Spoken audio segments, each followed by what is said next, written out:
What's up, everybody? Hope you're having a lovely, nearly mid-May afternoon. I hope you're looking forward to the weekend. My name is Jared. Thanks for watching the channel.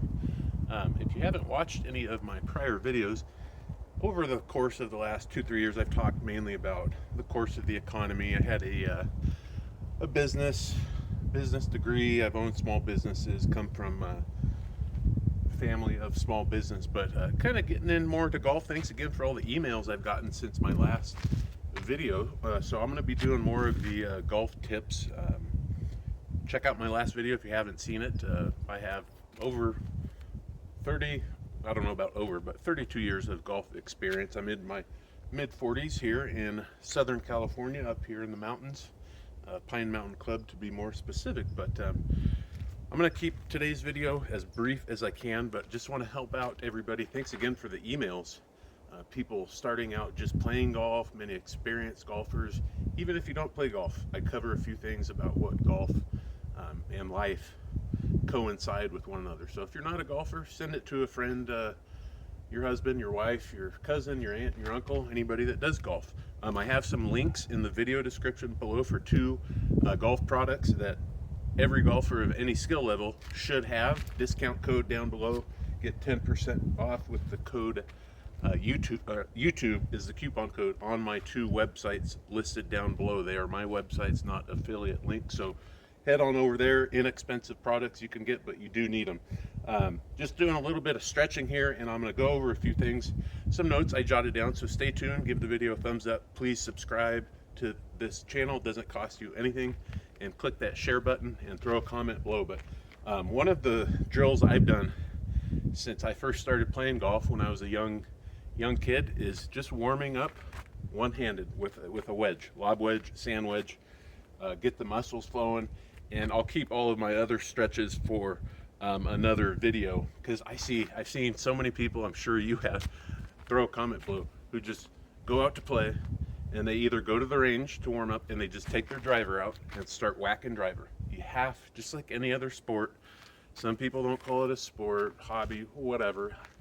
I don't care about that. But you have to warm up. You got to get those muscles flowing, get the blood flowing, or you're going to end up with injuries. Biggest ones I've learned from in the past: Ernie Els, Phil Mickelson, many others, Fred Couples, just doing basic stretches. Getting the shoulders, the arms loose, the core, the back, getting it warmed up.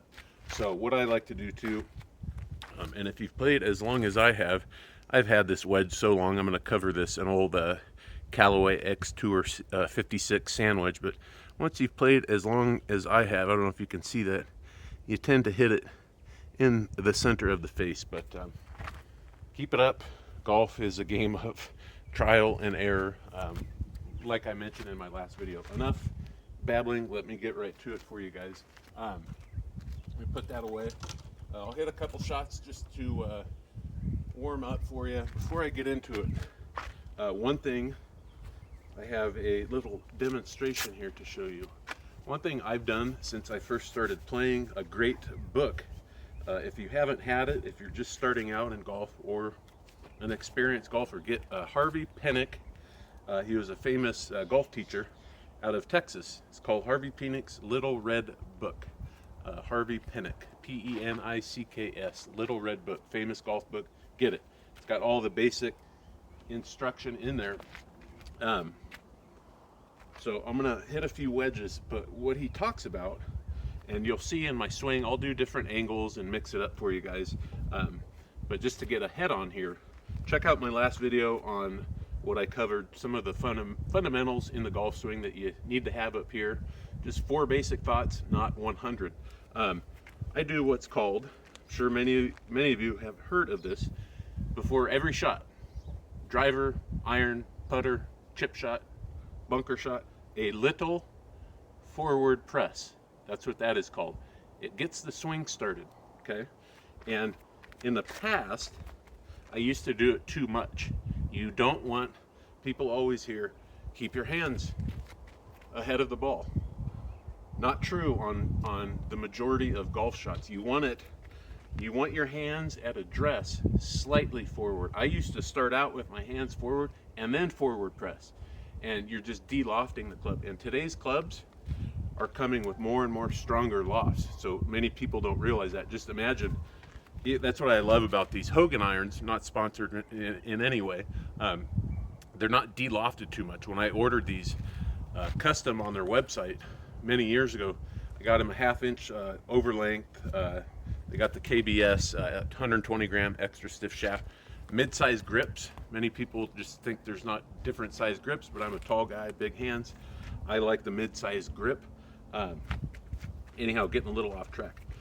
But today's most clubs you buy off the rack, an 8 iron is literally a 6 iron from 10, 20 years ago. They loft them down so people think they're hitting everything farther. But what I've learned in the last 10 years, probably 15 years, is to start with my hands in the middle, basically at the ball. Then it may look behind, but then I do a slight forward press to get it going. Now you may ask, why a forward press? Here's the example. Okay, imagine you're holding a bucket. I got an old half-filled paint bucket. You can use a water bucket. And take the top off, put some water in it. What happens, ladies and gentlemen, if you just stand up to the ball, you're about to take the club away, static, with nothing to get the swing started. Remember Jack Nicklaus? He had a forward press in a slightly different way with his knee. Ernie Els has done this in the past, where instead of a prominent hand forward press, Mickelson even does it a little bit. Many great players do something to initiate the backswing. Okay, remember Nicklaus lean, kind of just put a little weight on his front foot to get going back. Here's the bucket analogy. Would you step up to the ball and go like this? Just take it away. You see how herky-jerky of a motion that is? But watch this. You get it going like that, right? You don't just sit here, boom. It's gonna throw the whole timing, tempo of your swing off. But if you move it forward a little bit, see how smooth that is? So just remember that, a tip there. So I'm gonna start out, just hit a couple with my wedge. If you haven't checked out my last video, go ahead and do so. But we'll go over a few things here and how I warm up. Ladies and gentlemen, I'm not a professional videographer, so hopefully you can hear me. Wind's kind of blowing today. Not too many animals and wildlife out and about, but when you're warming up, swing slow. I mean, we're talking 70% of your full swing. Just the whole point is to get the muscles flowing, right? I'm gonna move this up a little bit so I don't hit it over my net into the forest. But when I warm up with these wedges, just going down through the bag very casually, just getting a feel for the day, how everything feels, get the tempo going. Okay, it's the whole point. Don't. So many people run out to the range. Woo, woo, woo. Doing this. No. Relax. Get to the course early. We're in. No rush. Okay? I'll just go down through the bag. When I go to the range, I'm not going to take up all your time. I start with my lob wedge, gap wedge, 9 iron, 7 iron, 4 iron, a hybrid, a couple 3-woods, a few drivers. Okay. Let me see. I'll get into. Oh, if you did notice me hitting those shots, just kind of loosening up for you. I'm wearing flip-flops. Okay. If you're fortunate enough to do so, have a warm climate. Wear your flip-flops, if your course allows it, to the driving range and hit balls. You saw me right there. In balance, right? Not falling over. People, you might say, well, that's crazy. Do it. It will help your tempo, your speed, your follow through to stay in balance. Okay, that's what you want. You want to be in balance. So many people, they hit and they're doing this and that. It means you're swinging too hard. I actually had a college roommate a teammate, played 2 years of college golf in San Diego. I'd see him play. He was our number one guy on the golf team. He would play 18 holes barefoot. He'd shoot 72 all day long. But he showed me that, and it just keeps you in balance. Okay. One thing I'll share with you. If you're a beginner golfer, even advanced, they got rid of long irons a long time ago. The lowest iron I have is in my Hogan PTX Pro. Not a sponsor, but great feeling forged irons. It's a 4-iron, and I'll grab it right now and show it to you. You'll see many sets you're buying these days. No more 3-iron, that's been gone. Even the 4-iron has a big, tungsten plug in the bottom, and the loft on this is it says here, 22. It's basically a 3-iron from 5, 10, 15 years ago. The old lofts, if you want to, kind of nerdy and geeky, but I know all the lofts are kind of the old irons. An old 2-iron used to be 18 degrees. An old 1-iron, which an old friend had in San Diego, was 16. And I can still hit those. An old Ping I2 1-iron, but there's a reason for that. Technology. This goes basically as far as a 2-iron, but nice and high. I'd say many sets actually don't even come with a 4. They just come with a 5, and you're fine with that. You don't want to be messing with long irons. Are the most difficult to hit. So I've had this hybrid for over 10 years. An old TaylorMade SLDR. It's a number 3, but it's a 19 degree in loft. Goes super high, super forgiving, and much easier to hit than, let's say, the equivalent of this is a 2-iron, right? Who wants to be hitting that butter knife? But yeah, if you're just starting out with golf, here's what I'll share with you, because I'm a big proponent. Golf can get expensive, guys, and we all don't have money trees in our backyard. I'm a big proponent. Everything in my bag except those irons I bought 4 years ago, that's the only set of new irons, basically new clubs I've bought in a long time. I used to go to Roger Dunn, not sponsored, great golf store. They have about a dozen in southern Central California, maybe Arizona, Nevada, I believe, but they have a huge selection of used clubs. Find good ones, and they're more than half the price. My TaylorMade driver, 3-wood, this Rescue Club, all used. Great. I'll give you a little tip too. If you're going to buy a used club out of the buckets that they have at the stores, usually those big wooden buckets, tap the shaft on the floor. It shouldn't make any noise. You'll occasionally find a club you might want. Tap that shaft on the ground at the store. If you're hearing a bunch of what sounds like marbles rattle around in the head, don't buy it. One of the weights came loose. It's not uncommon, I'll say that, because I've had many clubs I wanted to buy over the years, and it's like, oh, and you tap that shaft to get it vibrating, and you'll hear, sounds like rocks flying around. So hit a couple for you here, and just notice the balance, okay? I'll just say that. In flip-flops, completely in balance, nice and smooth. Check out my last video where I went over GAPS, grip, alignment, posture, stance, okay?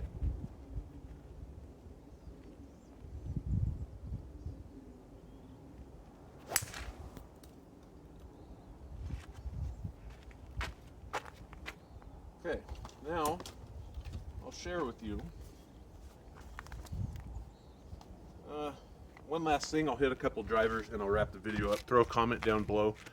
Also, keep sending those emails on Instagram too. Revert to Means. Send me messages on there what you think, what you would like to see more of. I jotted this down, and I'll wrap it up. Hit a couple drivers for you.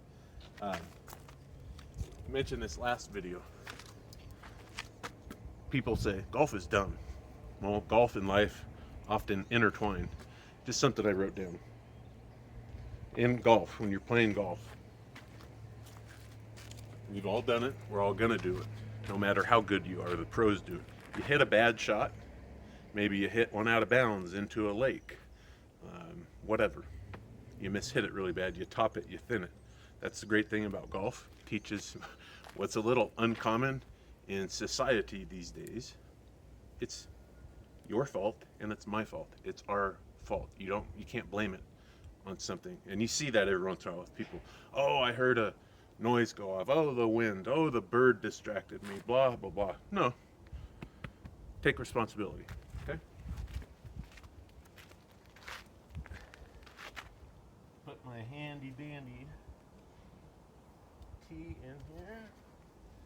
And myself, I like to tee my driver quite high. I don't know if you can see that, but what I play, like I said, I bought this used at Roger Dunn in Thousand Oaks, California for I think $180. Brand new, it would have been $600. I've had this for 7 years, and a lot of stuff with golf club technology, folks. These manufacturers, they come out with new versions every year. I'm a student of business and marketing, my college degree, right? That's what it is. It's marketing. There's rules within the USGA and R&A. Golf ball can only go so far off of a club face. So a lot of it's, marketing, this and that. So I got an old TaylorMade M4 set at 8.5, and I got it jacked up to 9.5. But if you're a beginner golfer, get your loft on your driver 10.5, 11, 12. People struggle, and don't try and help the ball up. Let the club do the work. I've loved this shaft. It's a Mitsubishi Tensai 70 gram Mitsubishi chemical extra stiff with the mid-size grip. So I'll hit a few. Comment below, what do you think? Like I said, I don't have the prettiest swing, but I can hit the ball.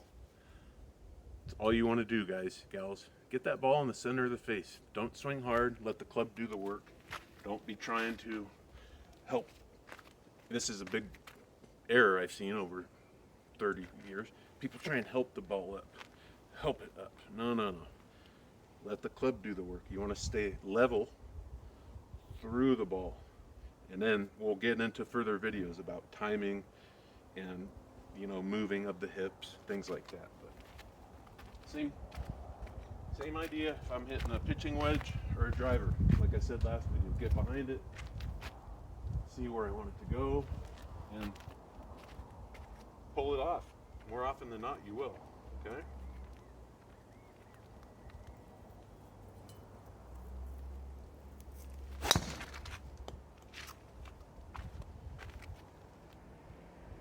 Now, I didn't hit that one that great, but that's why I like people often say, oh, you hit into your net, but you can't see the ball flight. I'm not too concerned.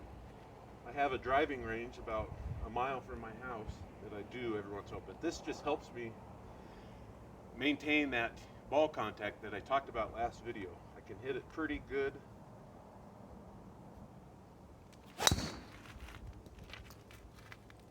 On the center of the face, most every time. Not tooting my own horn, but practice, there's an old saying people always say, practice makes perfect. No, practice makes permanent. And when I was first starting out, I had some bad golf habits, and you just have to realize them, because like life, we can get stuck in these habits and can't figure things out. Often though, it's the most simple thing.